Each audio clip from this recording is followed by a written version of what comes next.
Oke, kembali lagi bersama Civil Watch. Kali ini kita akan bahas topik tentang yang namanya adalah kekakuan. Jadi setiap benda, setiap struktur, setiap item apapun itu mereka punya kekakuan ya. Setiap benda punya kekakuan. Contohnya adalah bolpen ini. Bolpen ini punya kekakuan. Jadi saya berikan beban ini, dia kaku ya. Nah, itu dia berarti memiliki kekakuan supaya dia tidak deformasi. Nah, coba kita lihat penggaris ini. Penggaris ini pun juga punya kekakuan. Nah, dia bisa saya goyangkan, dia bisa bergerak. Nah, berarti antara bolpen dan penggaris ini mana yang lebih kaku? Berarti yang lebih kaku adalah yang bolpen, karena dia saya gerakkan gini, dia tetap tidak bergeming.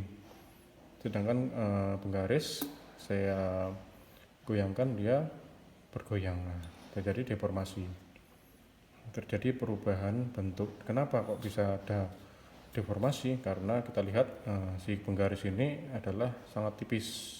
Walaupun dia terbuat dari besi, tetapi dia sangat tipis.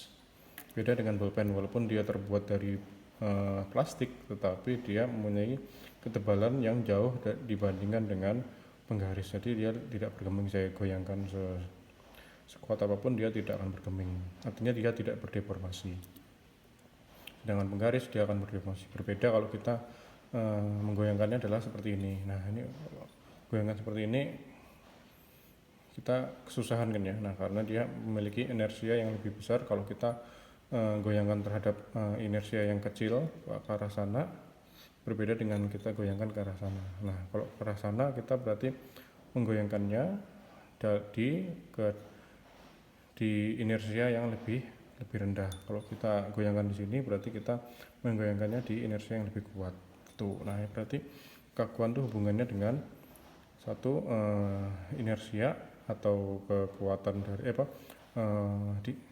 dimensi dari benda, dari strukturnya atau dari item. Berarti inersia juga pengaruh ke kekakuan. Mau kita kasih beban di sini atau beban dari sini itu akan berbeda. Kalau bentuknya seperti ini, ya kan? Berarti inersia juga berpengaruh. Terus selain itu adalah bahannya adalah ini besi, ini adalah plastik. Itu juga akan berpengaruh terhadap kekakuan. Berarti selain dari dimensi atau proporsional dari benda yang akan menghasilkan inersia, tapi juga bahan. Oke, itu adalah kekakuannya. Itu artinya dulu dapat dari pengertian secara fisik ya tentang kekakuan. Nah, tentang pengertiannya, kekakuan itu sama seperti kita dulu praktikum pegas ya. Saya pindah dulu. Kita ingat bahwa dulu kita punya pegas, kita ada tulisannya kekakuan, ya enggak? K sama dengan berapa, bla bla bla gitu. Lalu kita diberi beban P, kita beri massa atau kita beri suatu material P, nanti ketemu berapa deformasinya, lalu kita dapat berapa K-nya, berapa P-nya ya kan. P-nya ini tidak diketahui dulu. Kita disuruh menerka berapa P-nya ini,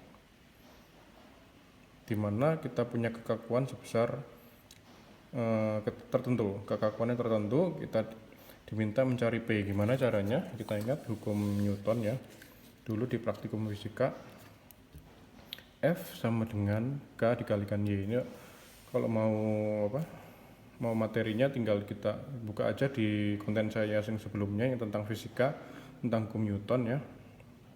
Kali ini kita akan bahas khusus tentang kekakuan. Oke. F sama dengan K dikalikan Y. Jika kita tahu K, kita ketahui K, lalu kita beri beban P,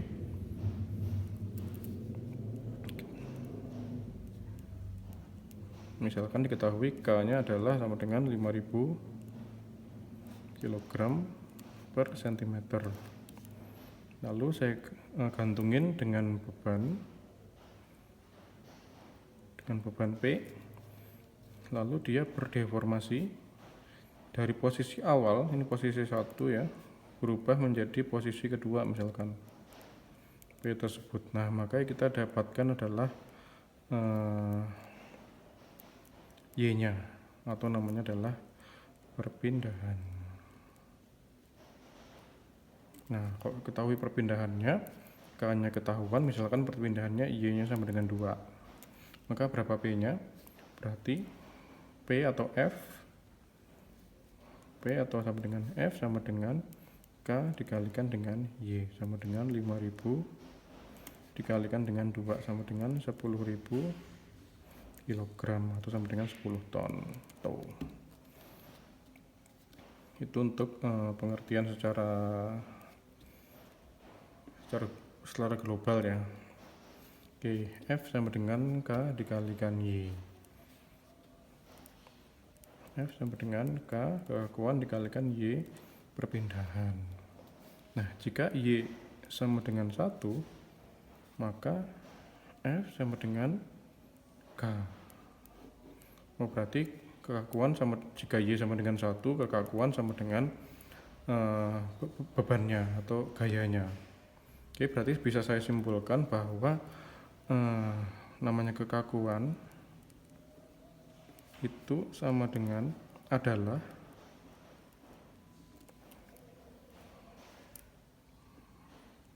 berapa beban yang dibutuhkan untuk menghasilkan satu satuan perpindahan. Nah, ini artinya K sama dengan F, atau kekakuan sama dengan berapa F untuk menghasilkan satu satuan perpindahan. Itu adalah kekakuan. Oke, berarti kita dapatkan pengertian secara global kekakuan adalah tau. Oke, kita coba masuk ke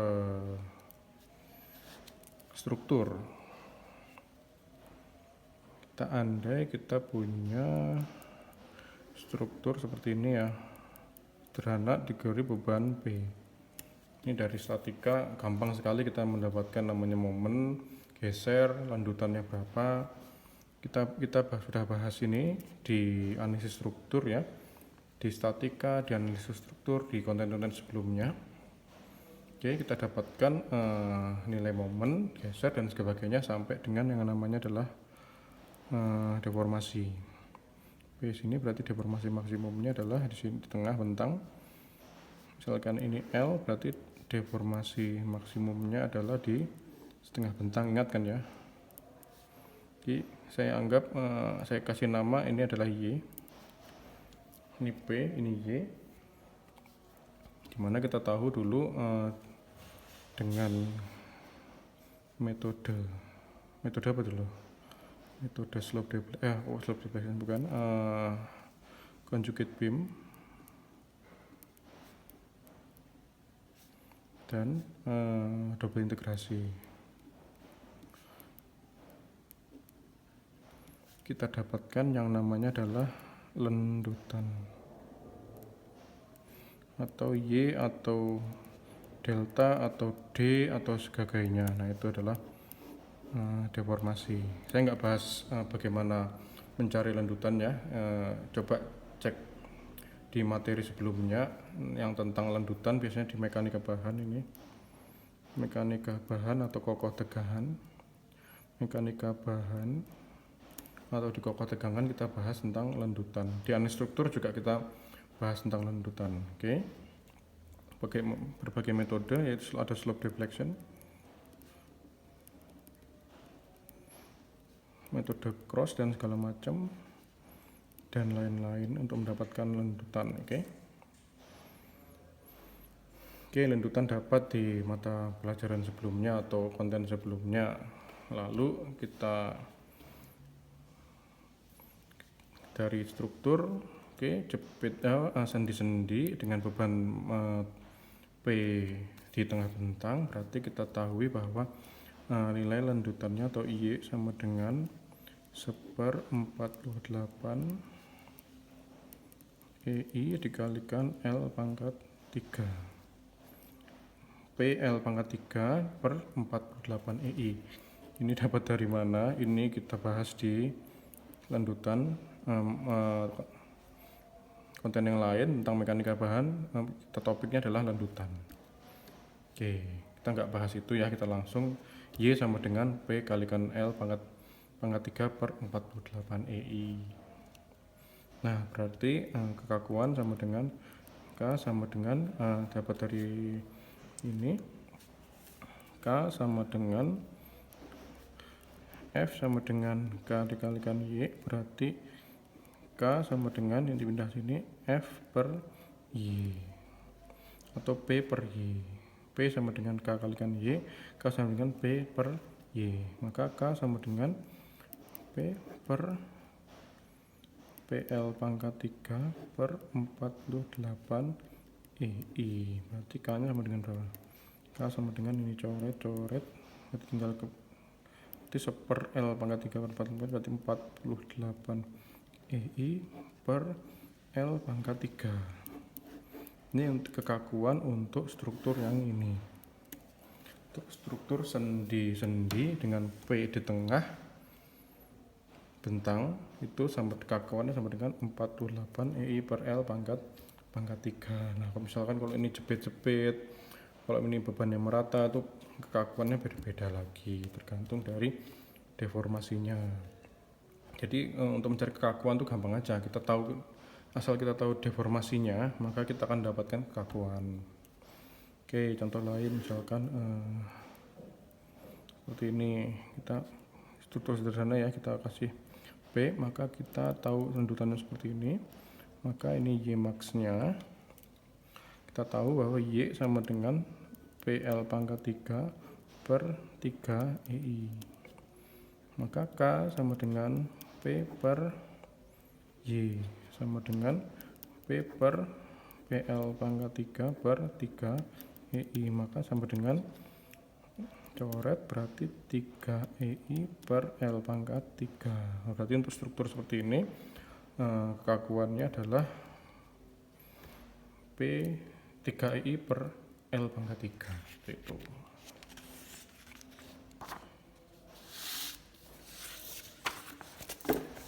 Nah, untuk struktur selanjutnya misalkan kita punya jepit elastis, itu sama dengan di portal ya, jepit elastis seperti ini, kita beri beban P dari arah sini, berarti kita punya ini yang namanya deformasinya Y. Nah, berarti Y nya sama dengan 12 EI per L pangkat 3, berarti per 12 EI per L pangkat 3, P dikalikan L pangkat 3 per 12 EI. Ini saya mengingat-ingat ya, saya agak lupa, jadi supaya kalian nggak perlu mengingat juga, gampangnya kalian lihat tabel namanya tabel lanjutan ya. Ini dapat dari mana, saya tadi mengingat-ingat jadi saya agak lupa. Kalau gampangnya kalian lihat tabel lanjutan, kalian di analisis struktur 1, analisis struktur 2, terus ASDM, kalian pasti pakai yang namanya tabel lanjutan. Nah, ini kalian akan dapat ini dari tabel langsung aja. Untuk caranya yang enggak saya bahas di sini, bahasnya di materi tentang lanjutan. Oke. Kita dapatkan jepit elastis Y sama dengan PL pangkat 3 per 12 EI, berarti kekakuannya sama dengan 12 EI per L pangkat 3. Oke, itu adalah kekakuan dari nih. Nah, ini kalau jepit elastis itu penerapannya ada di portal ya, struktur portal. Nah, struktur portal kita punya kekakuan kolom 1 dan kekakuan kolom 2 dan kekakuan balok. Portal kan ada terdiri dari 2, yaitu kolom dan balok. Tuh, jika saya pisahkan maka terjadi Sini jepit elastis ya. Sini jepit elastis, sini baloknya pun juga dijepit elastis. Oke, kakuan balok. Nah, ini kalau bebannya cuma P di sini, biasanya kalau hanya bebannya P, biasanya beban gempa ya. Kalau P di sini, biasanya kakuan balok sama dengan tak hingga.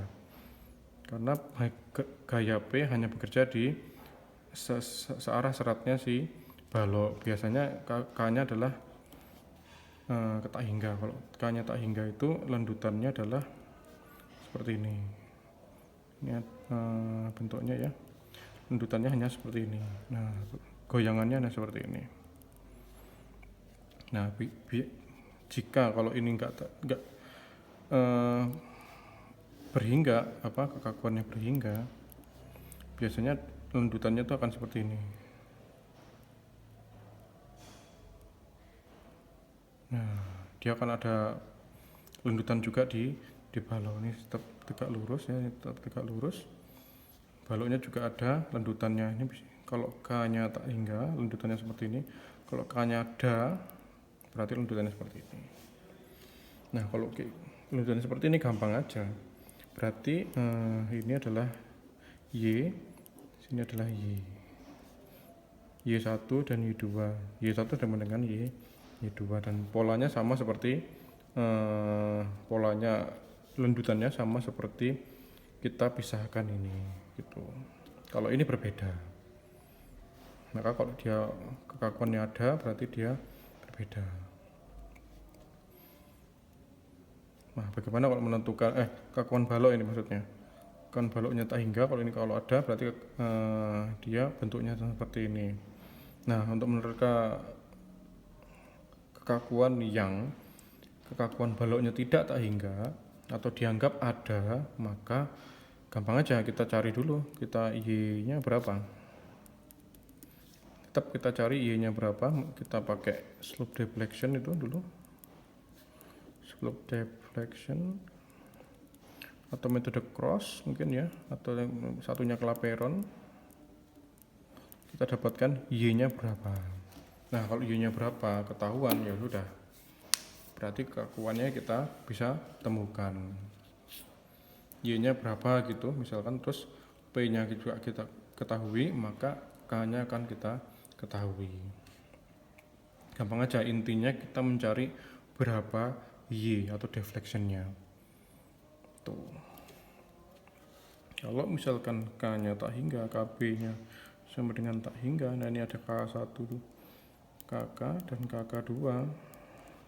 Nah, kita diminta untuk mencari berapa K ekivalen dari kolom tersebut. Ujungnya kita mencari K ekivalen. Oke, ada semut, ganggu aja. Nah, kalau kita punya dua kolom dengan satu K tak hingga, berarti kita sama lendutannya seperti ini. Berarti sifat dari kedua kekakuan ini berarti bersifat adalah paralel, ya kan? Kita ingat dulu di Pegas ya, saya flashback lagi ke Pegas ya. Kita punya sistem yang kalau begini misalkan, begini. Nah, ini K1, ini K2, ini P. Nah, berarti sifat dari kedua K ini adalah paralel. Nah, kalau paralel berarti KE sama dengan K1 plus K2. Nah, misalkan kita punya sifat yang satunya, misalkan seri ya, kalau seri gini. P berarti 1 KE sama dengan 1 K1 plus 1 K2. Ini kalau di seri. Nah, berlaku juga di bangunan. Ini Pegas ya, kita ambil pelajaran dari SMA. Kalau seri itu 1 K, dia berarti lebih lemah kalau kita seri. Kalau kita paralel berarti dia akan lebih kuat total gitu. Nah, kalau kita punya dua kolom dan satu balok, di mana KB-nya sama dengan tak hingga, K1 K2, berarti kita punya KE sama dengan K1 plus K2. Oke, misalkan kita punya saya punya tingkat 2 gini ya. Tingkat 2 gini. Berarti punya K1, K2, K3, K4. Berarti bisa saya terjemahkan ke pegas, berarti dia seperti ini.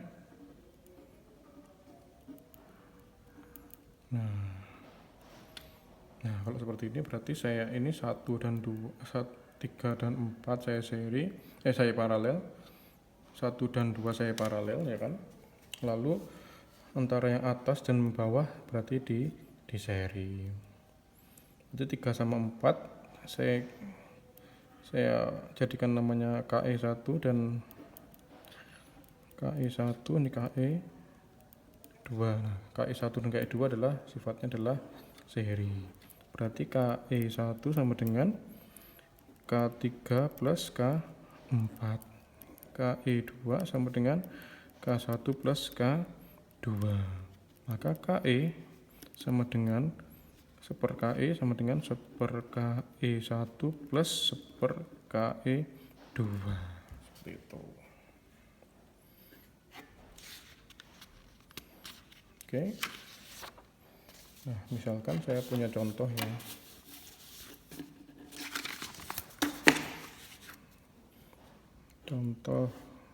Contoh yang gampang-gampang ya, nanti soalnya yang sulit. Oke. Saya punya ini, kita pasti punya E. Kita pasti punya I ya kan. Epsilon itu adalah dimana E itu masih ingat kan ya, epsilon hubungannya sama bahannya mau baja, mau plastik, mau apa, mau fiber, mau aluminium, itu masuknya ke E. I itu inersia dari properties, dari profil dari bahannya itu, dari dimension properties dapatnya inersia, ini adalah bahannya. Oke, kita punya EI, mau 2E atau mau 2I terserah. Oke, kita punya EI, ini anggap saja KB-nya, karena bebannya hanya beban P arah horizontal di ujung sini. KB saya anggap tak terhingga atau saya abaikan KB. Oke, saya punya ini adalah tingginya adalah 5 meter. Lalu ini adalah berapa ya? 4 meter. Nah, berarti kakuan sama dengan misalkan profilnya yang di sini adalah 40 kali 40.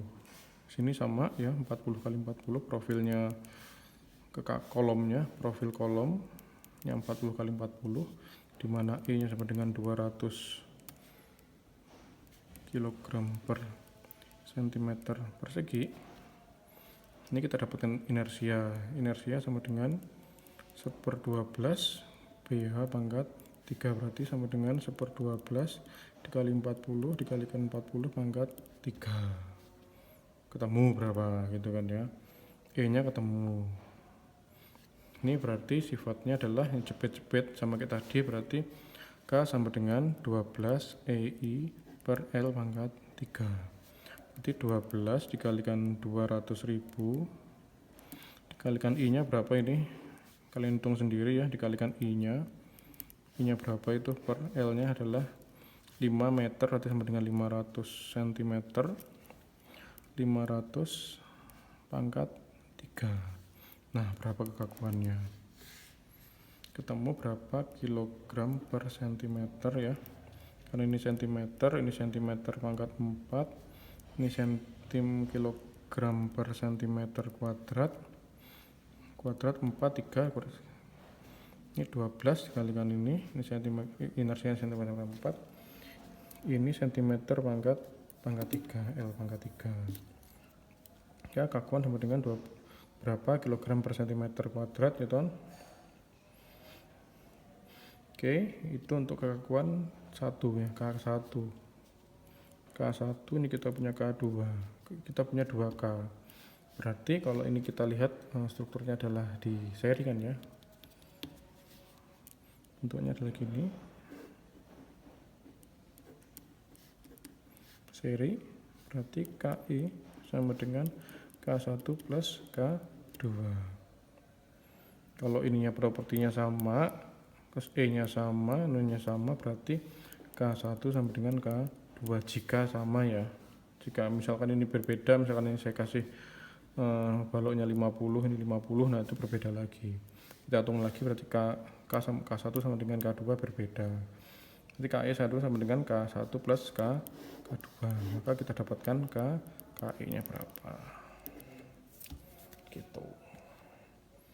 Oke, mungkin itu dulu penjelasan tentang kekakuan. Biasanya akan dipakai di analisis struktur 2 atau ASDM dan dinamika struktur. Oke, mungkin kalau misalkan masih ada pertanyaan silahkan tulis di komen. Nanti kalau misalkan pertanyaannya bisa saya balas di komen, ya udah berarti selesai. Kalau misalkan masih belum jelas juga, saya bikinkan video baru untuk memperjelas video yang saat ini seperti itu. Oke, sekian, terima kasih. Jangan lupa subscribe dan like-nya. Sampai berjumpa di konten selanjutnya.